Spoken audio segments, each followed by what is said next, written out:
How's everyone doing? I'm in the Franklin Mountains today. It's my 30th birthday. I felt like this is one of my favorite walk hikes to do here, this side of the highway in the Franklins. It's a wash, runs from all the way up base of the mountains all the way down along past the highway down. So just out here doing a little kit walk, maybe a little shooting in a little bit. But the reason I'm making this video is there's a lot of BS in the gun veteran field skills community, with not necessarily anonymity, but people saying they're this or being vague with their answers for that and whatnot. This whole like trying to have a mystique about them, or oh, maybe X, Y, and Z. So this video is a meet Ian / roadies plan. Me. Just giving you guys my background, my history of my skills and where I've learned everything and why I do it, right? All right. So, I'm from New Jersey originally. Parents moved to Maine when I was 8 or 9. In New Jersey, growing up, I know it sounds like oxymoron. Yeah, oxymoron. My parents owned a farm in New Jersey, very small farm, chickens, rabbits, pigs, sheep, geese, quail. So I'm not necessarily a farm boy or a country boy, but I grew up on a farm in New Jersey. My family moved up to Maine. My parents bought a seasonal business, because majority of Maine's economy is tourism, because it's the vacation land, the way life should be, right? So they moved up there when I was 8 or 9. But in New Jersey, I first started shooting when I was 5. First gun I ever shot was a single shot Remington. Sorry, highways that way, bunch of sirens and whatnot going off. My dad, first pistol my dad ever let me shoot was his Walther PPS in 380. Just a magazine, I think. First pistol I ever shot. New Jersey's gun laws are trash. So, and him growing up, my grandfather was a cop, Korean War vet. So it was just hunting rifles, hunting shotguns, and the random revolver, 38 special revolver. And so so moved to Maine. My dad starts getting into more of the gun culture, ARs, collectible like World War II type rifles and whatnot. We moved to Maine, and that's when I started hunting when I was about 10. First hunt rifle I ever got was a Savage 99 and 30-30. I started hunting when I was around 10. Fishing, we fished when we went and visited friends when we lived in New Jersey. And then in Maine, we lived right on the lake. So I did some fishing. For me, big game hunting, like deer, and fishing, like when you're big game hunting and you're sitting in a stand or something, you just don't have the patience. It's probably, I probably have ADHD. I can't sit still in one place. Like hunting wise, I can, with small game hunting, I'm looking for squirrels or rabbits or small game. Walking around, moving around, quietly stalking. Good at doing that. Sitting in a freaking blind, it drives me insane. Same thing with fishing. I'll go fishing if we know it's a place where they're biting. It's like a fishing. Or like on a river when it's like spawning season or something like that. I did regular angling and freaking fly fishing. So I started a sportsman's like things around 8, 9, 10, and then how old was I? 11 or 12. I started going to Maine Conservation School. It's not what it's called now. It's called Bryant Pond 4-H Camp. Maine Conservation School in Bryant Pond, Maine. And I went there for 4 consecutive summers for camp. And I started, my first year was bow hunter safety. because I already had my hunter safety for rifle hunting. So I went and did bow hunter safety. Then the next year was primitive skills, which was the first. They had two different tiers. They had the primitive tier and the woodsman tier. I did both. So I did primitive skills. I went there for 5 consecutive summers, actually, not 4, 5. Did bow hunter safety, primitive skills, which was like learning the basics on a bow drill, making your own utensils, like a spoon, and the things to make bow drills with just the Mora knife. That was like the thing we used. Learning how to make one match fires as we're learning how to do the bow drill, just to learn how to build a proper fire, so that it's fed properly. Well, you feed it properly, but it's also fed with air properly. Debris huts and tarp shelters, camouflaging with like charcoal and clay, and basic stalking. So that's primitive bow hunter safety, primitive skills, primitive living, which just expounded on all the stuff you learned in primitive skills, culminating in a 24-hour solo thing where you had to do shelter, a fire, and like to show you could make a bowl to be able to potentially boil water, either with hot stones or coals, right? So, and a spoon. So like you had 24 hours, you had to do that stuff. So that was for primitive living. Then the next year, instead of primitive challenge, which was 2 weeks long, I didn't do that. The next year I went and crossed over to the woodsman side, and I did Maine woodsman. I skipped Junior Maine woodsman, I went to Maine woodsman, and that was 2 weeks, and that was more campcraft as opposed to primitive skills. Campcraft, canoeing, map reading, things like that. And that was a 2 week long course, Maine woodsman. And then the last summer I went there was for Junior Maine guide, which in the state of Maine, you have to be licensed by the state to guide people to do recreational sports, fishing, hunting, whitewater rafting, sea kayaking, and then recreation, as in hiking, bird watching, canoeing, right? So Junior Maine guide is what it is. It's a Junior Maine guide. It's the because at 18 you can take the tests to become a licensed Maine guide. So Junior Maine guide is 17 to 12, or 12 to 17, I think, or 13 to 17, right there, teen years. And that was a month-long thing. Canoe trip, hiking trip, map and compass, cooking, camp skills, stuff like that, all culminating in a week-long testing week at a place up in northern Maine, actually in Rangeley, where the part of the SEER school is. You could see the mountain where the SEER school was from where we were on the river. So yeah, did that. Last year I was 17. Passed all of them. So bow hunter safety, primitive skills, primitive living, Maine woodsman, Junior Maine guide. Then when I turned 18, I wanted to join. I've always wanted to join the military. I say it sounds cliche. Ever since I saw Sans Iwo Jima with John Wayne, I wanted to be a Marine growing up. I got into the Marine Dep program, doing the paperwork. I said I had been diagnosed with psoriasis when I was really young. Because I said that, the recruiter we all know recruiters. The recruiter got pissed off. The whole, you shouldn't have said that. But I'm a pretty fucking honest person. I really don't lie, and I can't keep secrets for long. So he said, well, this has to go to the Bureau of Medicine, the Department of Navy, and we'll see what they say. It could take a year or 18 months. I was like, I'm not fucking waiting a year or 18 months. My dad was friends with somebody in the the Navy Reserve in Maine. He was like a lieutenant commander, and he knew the guy who was in charge of the Navy recruiting station right there, right by the Marine one.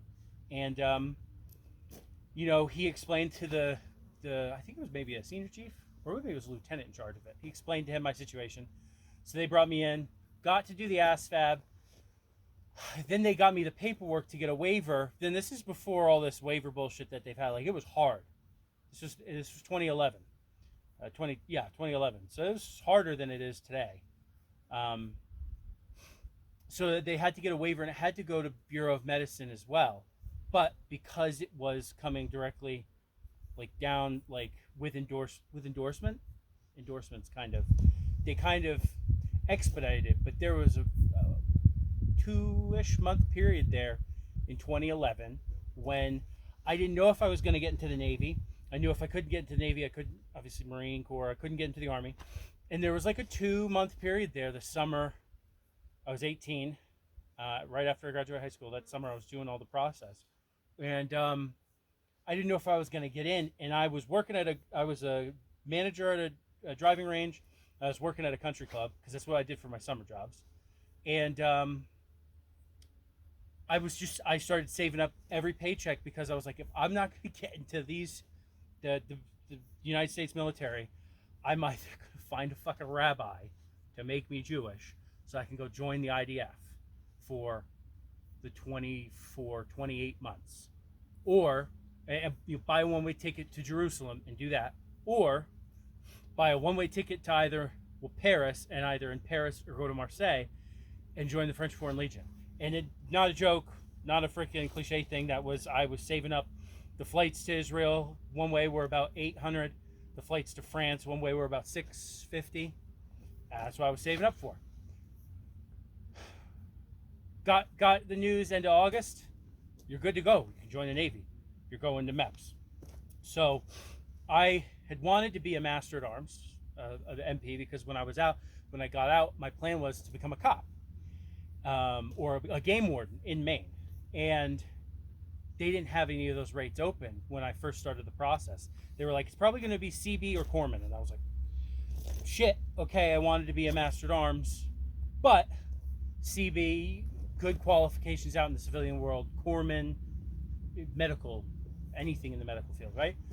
So I get there, get to MEPS, do my whole process, and I'm with the detailer, and he's like, all right, you got 3 options. Okay, corpsman, all right, machinist mate on a submarine. I was like, okay, I don't want to be on a sub. Master at Arms. And I kind of went retarded for a second. I was just like, what? Because I was mentally prepared to either be a CB or a corpsman. I was rooting for CB. You know, rifle in one hand, shovel in the other shit. And Master at Arms, I was like, fuck. All right, well, I signed up to be a Master at Arms. Fast forward, 2012, I go to boot camp. I go to A school at Lackland in San Antonio. I get done, and I get orders to Marine Corps Security Force Battalion, Washington, or Bangor, Washington. And I report there. I leave A school. I go home for 2 weeks. Actually, I only went home for 10 days, because the RAP duty was, what was it, a week of RAP duty, or was it 10 days of RAP duty? I think it was just 10 days. So I went home for 10 days, got the RAP duty done, got the paperwork from my recruiter, and then checked in. Washington State, Maine to Washington. Checked into the barracks, went through orientation, started standing posts, doing my job, which was security forces, but it was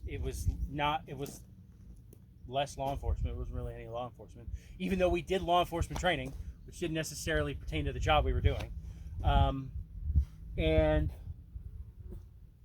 worked, stood my posts. I got to do a couple cool things. We did some mount training, 3 different times at JBLM. I went and did tactical small unit leadership course, TSELC, with the Marines.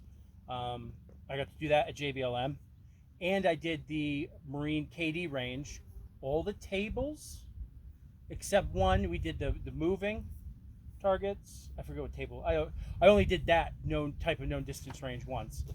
I did out to the 500 yard, which was fun because there was a bunch of sailors in our group, and we all had iron sight M4s, and all the Marines had M16A4s with ACOGs. And we were doing this qual, and I think every sailor except one got sharpshooter, and the other one just qualified. So we all technically got sharpshooter, and we even had the fucking range card, the paperwork to say that we got it. And the Marine senior NCOs collected them all at the end, and then when we got back from the range, we were like, we went to their office and we're just kind of like pushing, like, can you send this to our admin to get it in? And they never did, because I know that on the Navy uniform, you could, like the dress uniform, you couldn't wear a Marine marksmanship thing, but it would have just been cool to have. But anyway, Mount T-Sulk, KD range. We did a couple things. The RTT Marines, the Recovered Tactics Team Marines, the Rainbow Tickle Team. They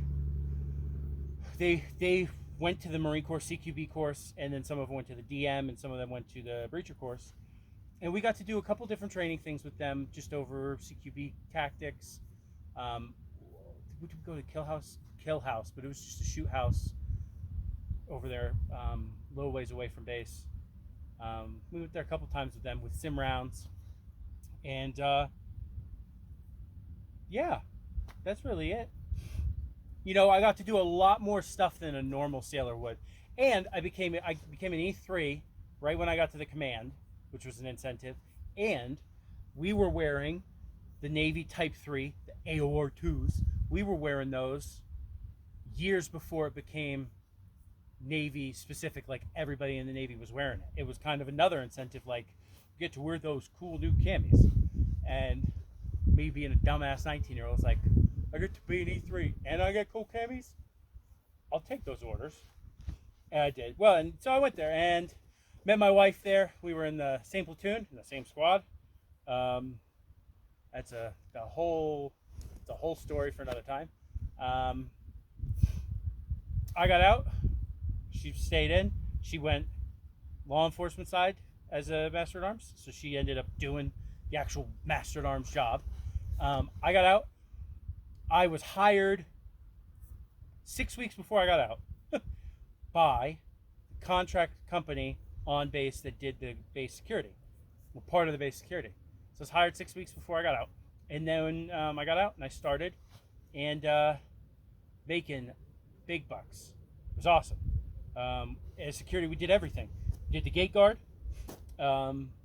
We did school gate, which there was a school adjacent to the base, so we got to open that up and escort the kids. That was fun. We did roving patrol. We did on upper base and lower base. Lower base, there was this roving patrol that checked all the old magazines, which was the sweetest gig ever. And then I did the second class swimmer qual, the Navy second class swimmer qual, and I was an assistant coxswain on one of the harbor boats. So I did harbor security, and that was awesome. The pay was amazing. It was great. You know, if you were on overtime and you were doing nights, it was money. And then I quit that job when my wife's maternity leave ended for my eldest, our first son. When her 4 months of maternity leave were done, I quit and I became a stay-at-home dad while she went back to being, at the time, a desk sergeant for her Master at Arms unit. And yeah, then she got out. We moved back to Maine, where I was from, and did some random security jobs. Worked at a mill for a while, on and off. And then Sarah she was in the Navy Reserves, active Navy Reserves, 1 week in a month, 2 weeks in the summer. Got the chance to take 2-year recruiting orders, so she did. So she did those, and I went back to being a stay-at-home dad while she was doing that. And then when she got, we had our second son, Edwin, 2019, and she had maternity leave with him. And during her maternity leave, she started college as a nursing student, and I got a job at that college doing the campus safety, campus security job. So she was a student, and I was working. The boys were at daycare, and it was just kind of like a suburbanite thing. Drop them off at daycare, go to work. She's in class, come back, pop, pop, pop. And yeah, so I got COVID hit March 2020, right after she was done with the 2-year orders on active duty. And our plans were to, tourism industry during the summer. She was getting her VA for her GI Bill. And we were just going to make it work that way. COVID hit, medical, blah, blah, blah. And we were just like, she tried to go Navy Reserve, back to Navy active duty. They wouldn't let her. Her rate was undermanned in the reserves, overmanned active duty. She went to the Army because she was within her window, got her conditional release, went to the Army, and in 3 weeks signed into the Army. And she went and did basic and AIT all in one swoop as an E5, so as a sergeant, and then we came here to Fort Bliss. But in that whole period of time, from when I went to Washington, brand new out of AA school, and to present, I have always just been learning and practicing just field skills, whether it's shooting, not necessarily patrolling, but like observing, movement, stalking. I've just been doing it my entire life. I've been doing it my entire life, and everything I learned from the courses I did as a kid, as a young teen, to everything I learned when I was in the military, to everything I've learned from people after I got out, like real applicable stuff too, and running roadies plaid. I've met a number of Zulu Scouts and Sea Squadron guys that I talk to quite regularly, and have learned from them and reading their books and picking their brain about stuff. Even some Reckies I've befriended and talked to and learned from Reckies, former South African Reckies as well. I just constantly am trying to learn stuff, and that's the great thing I think about Roadies Plaid social media is it's a great outlet for people to get information out there. And everything's subjective, isn't it? My information that I put out, somebody might think, oh, that's fucking stupid. Well, I would never do that. Then don't fucking do it. Because some of the stuff I see people put out, I'm like, oh, that's fucking stupid. I would never do that. And I don't do it. Because opinions are like assholes. Everybody's got one. And most of them stink. But that's part of what all this skill stuff is too, isn't it? It's an opinion. It's also for your environment. Like I talk about the camouflage. Camouflages and gear in general, like what's got to figure. This camouflage is not best for this environment. However, I like testing older things in the environment I'm in right now, like the Recce stuff, the Cold War stuff. The Rhodesian camouflage, I like to test that out while I'm out and about in this. This is desert. This is chocolate chip, desert tiger stripe, 3-color DCU. With maybe some green, something green. But, I just like to be able to use older stuff and show that they're still applicable. Like I've said a million times. So, that's me. No secrets. Wasn't a fucking Navy SEAL. Wasn't in the Army. Wasn't in the Marine Corps. Wasn't infantry. But you don't have to be to learn these skills, practice these skills, and know these skills. And I think it's amazing and it's better for somebody, whether they're a veteran or a civilian, and they're learning and practicing this stuff on their own or in your small little groups. But everybody's providing and taking care of their own stuff. They don't have a giant military industrial complex behind them to support them, which makes it even a more true light infantry, light infantry style role with all these skills and the shooting and everything that everybody tries to practice. Because at the end of the day, I can't call in for a fucking close air support. I can't call in for a medevac. So you want to be trained up on proper medical stuff. Yeah, communication within your team, but if your team's not that big, it's not necessarily that important because you're not fucking calling for a fucking Camouflage with a 9 line, or you're not calling in a fire mission. None of that's happening. It's just you guys and your rifle and your gear and your skills. So, no more tangent. Let's not get off on a tangent. So that's me. That's me. Nothing to hide. Got a beautiful wife, 2 incredible little sons. Life.